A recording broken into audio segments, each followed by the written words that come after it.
O que está rolando lá em Brasília, doutor? A Comissão de Constituição e Justiça da Câmara dos Deputados aprovou ontem a PEC da reeleição, ou melhor, a PEC do fim da reeleição. Existia aí uma grande discussão com relação a isso, muita gente favorável ao fim da reeleição, outras nem tanto, mas ontem foi aprovado pela CCJ e agora vai para a discussão dos reais interessados em tudo isso, são os deputados e os senadores. O que foi aprovado? A partir de 2034, daqui 9 anos. Exatamente. Nós não teremos mais reeleição no país para os cargos do Executivo, prefeito, governador, presidente da República.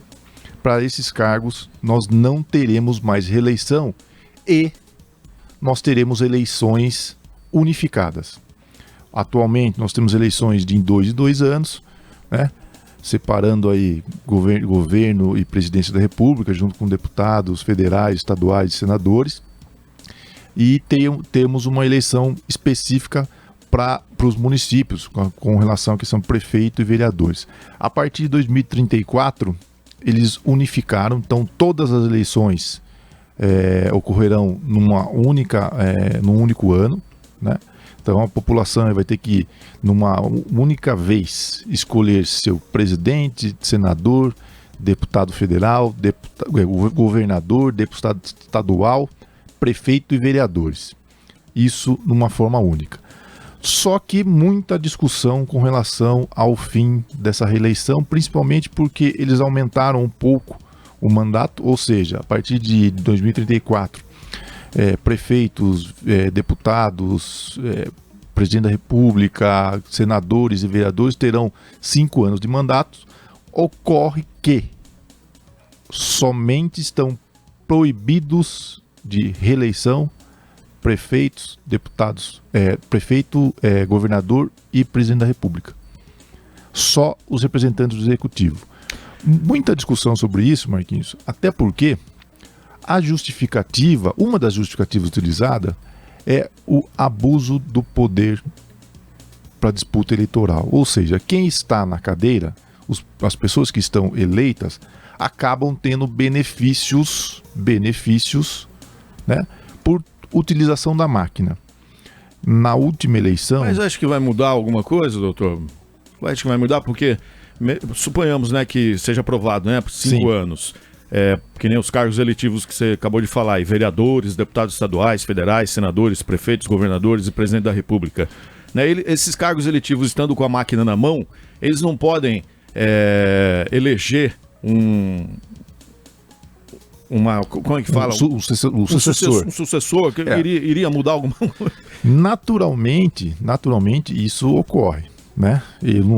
A pessoa não vai ser o prefeito, ou o presidente da República, ou o governador. Somente esses 3 cargos não teriam mais reeleições. Os demais teriam reeleição normalmente, mas esses 3 cargos não teríamos mais reeleição.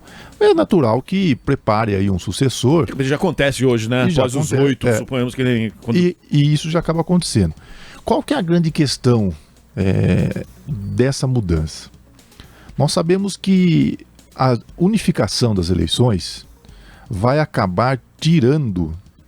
Primeiro que pode ocasionar uma grande confusão, né? Porque a informação... O número de candidatos que estarão nesse pleito eleitoral será gigantesco, né? Então, para que a pessoa possa escolher seu presidente da República, deputado federal, deputado senador, deputado estadual, governador, prefeito e vereador, e isso não será uma tarefa tão fácil assim, até porque teremos muitos candidatos. Esse é o primeiro ponto. O segundo ponto é que isso certamente enfraquecerá as eleições municipais. Nós sabemos que existe a questão do fundo partidário e certamente o fundo partidário será utilizado nas grandes eleições, ou seja, presidente da República, governador, próprios deputados, né? E até mesmo os prefeitos das grandes cidades. Nós, num passado não tão distante, nós tivemos aqui em Capivari um partido político que recebeu o teto do fundo eleitoral, quase 500 mil reais de uma campanha num município como o nosso. Mas você observa que isso é raro acontecer. Isso eu não estou enganado, doutor, eu estava vendo a matéria hoje de manhã, essa proposta, ela também parece que prevê a unificação das eleições municipais e as gerais, né? Isso, será uma única eleição a partir de 2034, tudo num ano só, né? E uma única vez vai escolher 7 candidatos. Então, a confusão será gigantesca, né? A dificuldade para você conhecer todos os candidatos ainda mais. Só que a grande questão é, o que nós observamos hoje é que o problema do país não está única e exclusivamente no poder executivo. O problema não é só o prefeito, o problema não é só o governador, o problema não é só o presidente da República. O grande problema hoje é quem elabora essas leis.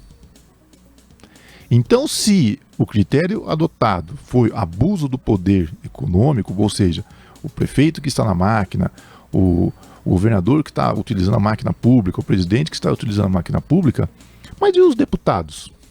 E os senadores? E os vereadores? Também não estão na máquina? Também não pode utilizar? Ah, não, mas eles são poderes distintos.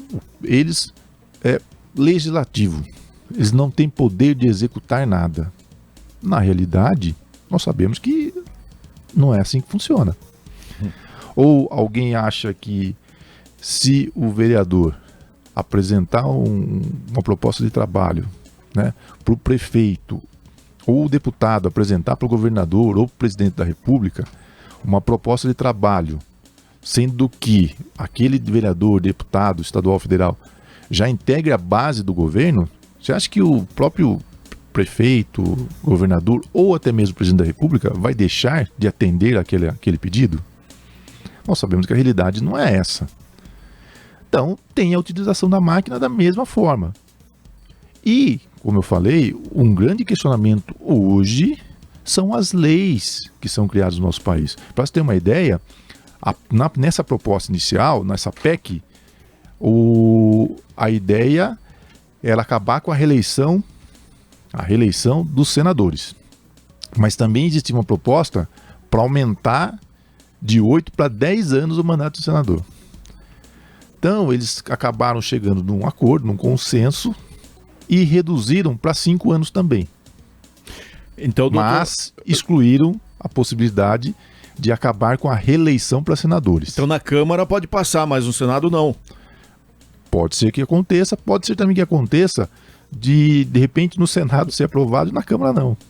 Porque é bem verdade que os deputados federais têm mais proximidade com os prefeitos. Muito mais que os próprios senadores. Então, a defesa aí da questão do fim da reeleição para os municípios e até mesmo para os governadores, ela vai ficar com os deputados federais. Não sabemos ainda, né, o desenrolar dessa história. É uma grande discussão que já se starta ontem mesmo, no período noturno. Os noticiários já apresentavam inúmeras questões sobre o tema, mas o que nos deixa aqui um pouco triste com o encaminhamento disso é porque se vai realmente acabar com a reeleição, por que não acabar para todos?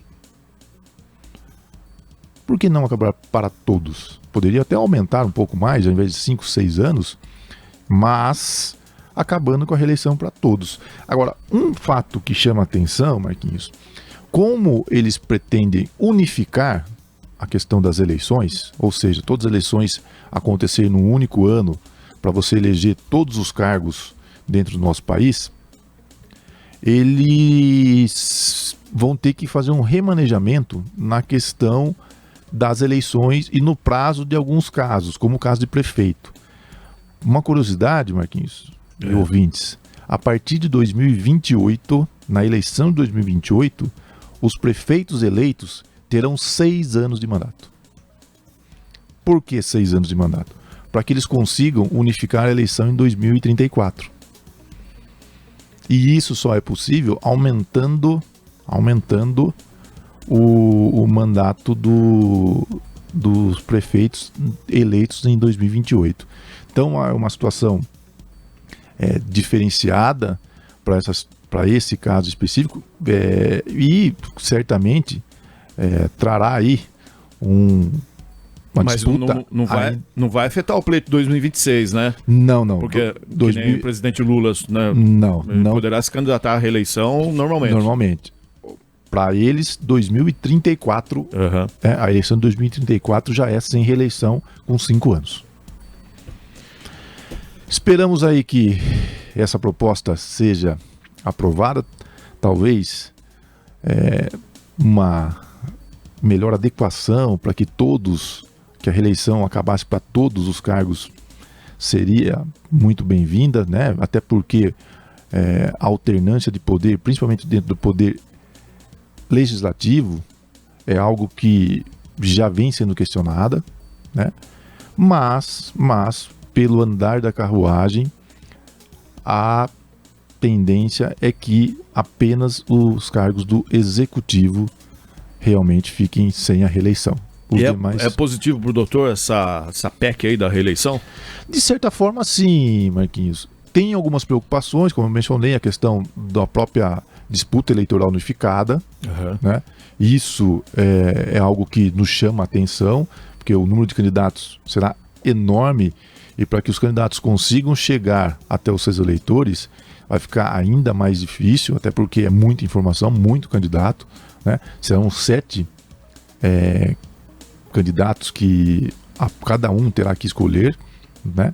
No contexto de N candidaturas, né? Muita Do jeito gente. que tá, tem gente que acha já complicado, imagina unificando, né? Exatamente. E também outro ponto da unificação é a questão da divisão das verbas do fundo partidário, que também acaba, de certa forma, prejudicando as eleições nos municípios. Até porque a tendência é que concentrem o poder, né, financeiro dentro das grandes eleições, como deputados estaduais, governadores, senadores, deputados federais e até mesmo presidente da República. Alguns grandes municípios, né, certamente serão agraciados, mas e os pequenos? Perfeito. Essa é a grande questão. Valeu, doutor. Muito obrigado pela participação, poder estar trazendo essa atualização a respeito das próximas eleições. Vamos ver se haverá realmente, né, a mudança, né, a aprovação aí na Câmara e no Senado. Valeu? Eu que agradeço, Marquinhos. Bom restinho de semana e até a próxima semana. Valeu.